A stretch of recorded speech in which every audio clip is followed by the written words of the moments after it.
So there's something that happened at this last, in November.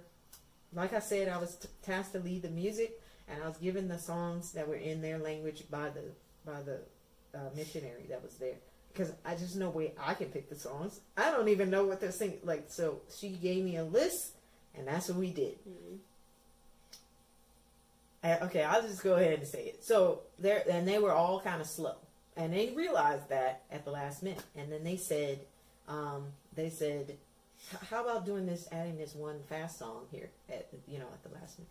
And I was like, okay, I do understand that. Like the kids, she said the kids heard the songs, and they said they're kind of slow, so let's do this. So I'm like, okay. But then when we got there, and we did the first song, the first day, and I had my song sets planned out, and I had a plan on how to incorporate this song list of 8 Cambodian songs and 5 English songs. Like, that was the set list, and I was gonna each day like move them around, and like I was thinking about how to have 2 song sets a day for a 5-day conference using this set list, right, that I was given.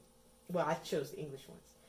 And after the first day, we went around, and the leaders were all there, and we gave comments of how to improve the day, which you should do, because we want to be useful. But then I got some feedback from the missionary about the songs, so when she said what she said, I just, like, it was awkward for me, because, and like I said, like, I'm using the songs that you gave me. Like, I like, what can I do? And it's the first day. Like, I know I can't, like, it's just a lot of things were in my mind, because I had thought through all of this and thinking about not just the first day, but all the days. And then, like, you can't just give them everything and then go down. Like, I was just, so anyway, I couldn't say all that then, but I was just like, anyway, when she said what she said, it was like, I wasn't thinking this at the time, but looking back now, because I think it's pretty obvious. Like, I was pretty upset, but I didn't say anything except for pointing out that you gave me the songs. Like, I can't, we want to support you. We did what you asked, but come on, and we were going back and forth, and it was late. And then I said, finally, I was like, I think I understand what you're saying. Let me think about this, and we can move on with the thing, because everybody was just, it was getting long. So that night, as we were getting ready to go back to our place where we were staying, I have the youth team members that are like, what are we going to do? Like, they're asking me questions. I'm just like, I don't know yet. I will let you know, right. Because I don't know, and then people making comments about, that was not right. I will think about it. Like, I'm not going to respond to what just happened, because it's not good for me to say anything right now. I knew that. So I go home, and or not home, but I go to the room, and I had a roommate, which was one of the youth on the team, so I didn't want to, but I was just, like, reading scripture, like when you do all the things that is right. So I read scripture, reminding myself of why I'm here. I'm like, what are we doing? I'm like trying to do all the things that that you need to do. And then I'm listening to worship music on, like, I come across songs that are like, just like, yes. So I'm listening to this, but it didn't fix it. It didn't fix it. And I tried to talk to my husband. He wasn't available. Anyway, he wouldn't, I don't know that he would understand, but anyway, it didn't work. So in the morning, I woke up, same thing. I'm just angry inside. I'm hard, and I didn't send out the plan for the next day, because I didn't know what we were going to do. And so I missed breakfast, which we had to do right before leaving. And I was going to go, but I knew when I went, people were going to ask, and I wasn't ready. So I instead reached out to a worship leader friend, the worship leader of the Church of Virginia that I went to, because use music as a way to share the gospel. And that was the first time I ever been a part of a worship team where they were very intentional about that. Like that Unity Baptist Church worship team would intentionally be out in the high schools. They would go out into the Prince George community, and they would be there singing praises to God in these public settings as like, just like, he intentionally did these things to share the gospel. So he really put that in my mind, like, you use music to do this. So I reached out to his wife to let him know, like, I would like to talk to your husband about, please pray for me about this issue. Like, it's basically worship leader issues, like, basically. And then so they're asking questions back and forth, and then one of the things they said, I think it's funny, they said it's an attack of Satan. And I was like, that might be true, like, sure, but what I need right now is I need scripture to help me refocus. Like, I'm not trying to blame anybody or anything. I just like, I'm about to go now and start again, and I need God to, like, help. And so they prayed. They sent scriptures, Romans 8, I think, a passage in Romans 8. And so I still didn't know what the plan was. But we went there. And so, Pastor, it's so, like, amazing how God works. And I know we're going on long, but this is like one of the big things that happened. So we go there early, like at 7:30 in the morning. Well, we leave at 7:10. We get there by 7:30. And so we're supposed to pray at 7:30 all together as a team before we start at 8 when the kids come in. And 8:30 we actually begin. So this time, so this is day 2. And Pastor, we're standing in a circle like we have done every time, but this time he puts a chair. There happens to be a chair in the middle because somebody left it there, and then they try to put it back. He's like, no, leave it. So they put it back in there. He's like, I don't know if he woke up with this plan or seeing the chair there. I don't know. I should ask him that one day. But anyway, so there was a chair there in a minute. He said that chair has purpose. He's like, this chair is for anybody that needs prayer today. And I knew, when he said that, I knew that I was supposed to sit in the chair. And I want to sit in the chair because I just didn't want to do that. So, because I'm stubborn. So but someone else did. And it turned into a time of prayer for the leaders as the leaders stepped forward to have hands laid on them and to pray for power and for God to work through them for today.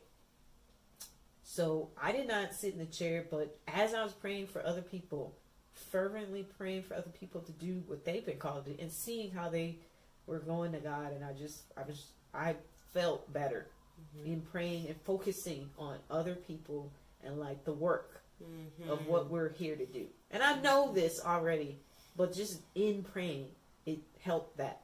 And then after that, the routine that I had established is after we do that, then they'd break and the table leaders would go to their table and do stuff. I was the music leader, so I would get the music team and we would do our own devotion. And so what I ended up telling them was reading the passage that Scott had given me that morning when I said I need scripture. So I read that section. We took turns reading a verse, read that section, and then I said, because I know they still were waiting, like, what are we singing? We're about to sing. And I still didn't know. Oh, I kind of knew. But after the prayer, I changed it around again, because I'm just like, don't be set with what it is you think is best. Be open to what God is doing in your life and like be willing to bend to what he's doing, because it's his plan. It's his conference. We're just being used. So I changed it like 3 times. Like I was changing it and anyway, so after we read the passage, I said to the team, I was like, look, I know yesterday I got feedback that I had a hard time listening to. And I said, but the reason why we're here is to support these missionaries. They're the ones that's going to be here when we leave. They're the ones that's going to have to continue to teach and to pour into these youth when we're gone. Like, they know more than we do. So I got to take the input and advice and whatever I'm here for them, and I'm here for the people, and I'm here for God. So whatever it is that he needs me to do, I need to be able to do it. And I just broke down crying. Like, not like this. I was like, you know, anyway. And I just, like, but I had to get it together because we had to start. And I was just like, we are going to do what we've been called to do. And so I feel like, without me saying it, but like showing it, it's like, this is how you lead, and this is how you're led by God. Like, it's pain. It can be painful. Mm-hmm. It can be all the buttons that you have of pride or in your own abilities, or whatever it is. Like, God has a way of just like, you know, like putting it all out there so you can deal with it and then move on to what it is that He has for you. And so that's what I wanted to share. And like, even the relationship between her and I was still kind of like, I was just staying away from it, you know, which is kind of, I still have faults and weaknesses, you know, like things that I'm working on. But as far as the music went, I did what she asked me to do, and I willingly did it. And I poured it out to the team, like, we are here to serve. And I did that.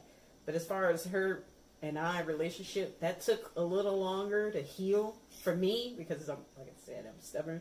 But so there was a prayer time, like 2 days later, there was a prayer time, and I happened to be standing in the back, and he said, get with somebody next to you and pray. And her and I were the only ones in the back, but she was like all the way on the other side. But she came over and like, I was just like, oh, okay. Like, I could have did that, but I wasn't, like, I just, like, all right. You know, like, it's just, God, He just, so that's what I learned when I was, like, personal lesson that I learned, you know, and I don't know how to sum that all up, but it was just like, God was like, I'm going to show you something. Mm-hmm. And He used what was happening to reveal things about me. Mm-hmm. And how I maybe hold on to things, or how I maybe have my own plan, or just, I don't know. But I am willing, and I hope that everyone saw. But I know that I'm willing to bend, and I want to be used by God in every way. Mm-hmm. So at first I hesitated to say anything about this, because, I mean, just in case she looks at the video. But I just want you to know, because you are looking at the video, like I told you, I have the ultimate respect for you and your mom to leave your life and to be obedient to God's call for you to be there in this place. To people that, like, you had to learn the language to know and connect with and to serve. And even though at first your intentions were to just be honoring to your mother, you then were able to be molded and shaped by God through the process to just be to just bloom and grow. And I experienced a similar thing through this most recent trip, and I'm so thankful for that. Like, lesson. That was an awesome testimony, and wow, that is an awesome testimony. If people don't understand that God is always shaping us, that is the perfect testimony to hear and understand that He is always molding us. We are never, too far into our walk